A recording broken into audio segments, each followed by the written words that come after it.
こんにちは、ロック204チャンネルです。今回は Google コラボラトリで Python 入門第8回タプルと辞書についてお送りします。タプルは Python の組み込みデータ型の一つです。カンマで区切られた値のシーケンス連続したデータとして定義されます。タプルは変更不可能であるため、作成後に要素を追加、変更、削除などを行うことはできません。タプルの定義はこちらの例のように丸括弧の中にデータをカンマで区切り並べたものです。この例ではデータとして数値の1、2、3をタプルとしてmy_ツプルに代入しています。実行するとタプルは丸括弧で囲まれてデータを表示します。タプルの各要素にアクセスするにはリストと同様にインデックスを使用して要素にアクセスすることができます。この例ではタプルの要素1はインデックス番号0、要素2はインデックス番号1、要素3はインデックス番号2となります。2行目のプリントmy_ツプル2を実行するとインデックス番号2の要素3が表示されます。タプルは変更不可能であるため要素を変更しようとするとエラーが発生します。2行目のように要素番号0を設定して4に変更しようとするとこのようにエラーメッセージが表示されます。リストとタプルの使い分けについて説明します。変更する可能性のあるデータにはリストを使用します。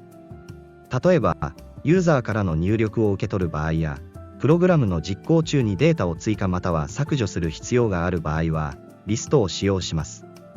それに対して、変更しないデータにはタプルを使用します。例えば、曜日や月の名前など、プログラムの実行中に変更されないデータは、タプルとして格納する方が適切です。タプルとリストのプログラム例について見ていきましょう。曜日のような名前は変更されないためタプルで定義することが一般的です。2行目のように変数 weekdays にタプルとして月曜から日曜までの文字を定義しています。それに対してリストは変更可能であるので6行目以降のプログラムを使用してデータを追加していくことが可能となっています。この実行例では文字 A をリストに追加し、次に B、C のようにデータをリストの末尾に加えています。辞書は Python でキーと値のペアを格納するために使用されるデータ構造です。キーは変更不可能な型でなければなりませんが、値は任意の型を取ることができます。辞書は中波括弧始め中括弧終わり中括弧で囲み、キーと値をコロンで区切って定義します。この例では、アップル、バナナ、チェリーがキーで、1、2、3が対応する値です。辞書においては、値へのアクセスはキーを使用して値にアクセスすることができます。こちらのプログラム例では、1行から5行にわたってmy_dictに辞書データのキーとして果物の名前を値として数値を設定しています。6行では、設定された辞書my_dictよりキー、Apple に対応する値を表示するようプリント関数で記述しています。キー、Apple に対応する値は1であるので実行結果は1となります。辞書においては値の変更も行うことができます。値の変更は既存のキーに新しい値を代入することで変更することができます。このプログラム例では6行目で辞書my_dictを指定し、キー、Apple の値を4に設定した例です。7行目で Apple に対応する値4を表示しています。新しいキーと値のペアを追加するには、6行目のように辞書名を設定し各括弧の中に新しいキー、そしてイコールの後に値を書くことによって、新しいキーと値のペアを追加することができます。辞書においてキーの削除は、del キーワードを使用してキーと値のペアを削除することができます。ここでは、6行目のように最初に、del と書いて、次に辞書名そして、各括弧の中にキーを入れることによってそのキーと値のペアを削除することができます。辞書の中に検索するキーの存在を確認するには、in キーワードを使用してキーが辞書に存在するのかどうかを確認することができます。この例では、6行目のように、if banana in my_dict と書けば、バナナが辞書my_dict の中にあるかを判定します。ここでは辞書の中にバナナが存在するので、trueとなり if ブロックの下のプリントバナナは辞書に存在しますが実行されます。次に辞書を使ったプログラム例を紹介します。このプログラムは日本の都道府県名より県庁所在地を検索するプログラムです。最初に辞書としてプリフェクチャーズを設定しています。辞書データは、キーとして都道府県名、値として県庁所在地を設定しています。次にインプット関数を使用し都道府県を入力してもらいます。53行目では、辞書プリフェクチャーズの中に、インプット関数で入力された都道府県名プリフェクチャーアンダーラインネームがあるかを判定します。この条件文が true であれば54行目、55行目が実行されます。54行目では、入力された都道府県名プリフェクチャーアンダーラインネームに対応する値を抽出し、キャピタルアンダーラインシティに代入します。そして55行目で都道府県名と県庁所在地を表示します。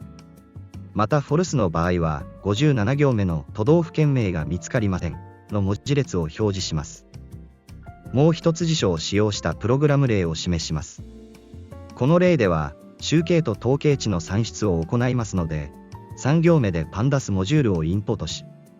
4行目でNumPyモジュールをインポートしています。次に辞書データの作成は7行目から14行目にかけて行っています。辞書データの作成は一つの値だけでなくリストも値として登録することができます。8行目から9行目にわたり、キーとして氏名を値として10名の姓名を設定しています。同様に10、11行目はキーとして性別を値としてリストに男性、女性の別を設定しています。また12行ではキーに体重、値としてランドンドットランディント関数を使用し50から80の間のランダムな整数を実行し生成しています。13行目も同様にキーに身長、値に160から185の間でランダムな整数を実行し生成しています。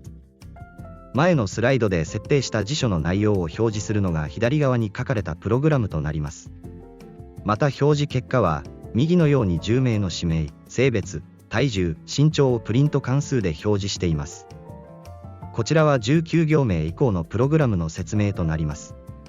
19行目の def 性別、バリューアンダーラインカウンツについて説明します。このコードでは、パンダスデータフレームオブジェクトである def の性別列において、各性別の出現回数をカウントし、結果をシリーズオブジェクトとしてジェンダーアンダーラインカウンツに返します。そして、結果を21行目で表示しています。次に、24行目の acc アンダーラインデータイコール def.group b 性別体重身長 .acc mean max min の説明を行います。このコードはデータフレーム def を性別列に基づいてグループ化し、各グループ男性と女性の体重と身長列について平均値、最大値、最小値を計算しています。df.group b 性別はデータフレーム def を性別列の値に基づいてグループ化します。つまり、性別が男性の行と女性の行がそれぞれ別のグループに分けられます。体重、身長はグループ化されたデータから体重列と身長列を選択します。グループ化後にこれらの列に対して集計処理を行います。.acc mean max min では、選択した列体重と身長について、指定された集計関数を適用します。mean は平均値を、max は最大値を、min は最小値を計算します。そして25行目で、その結果を表示します。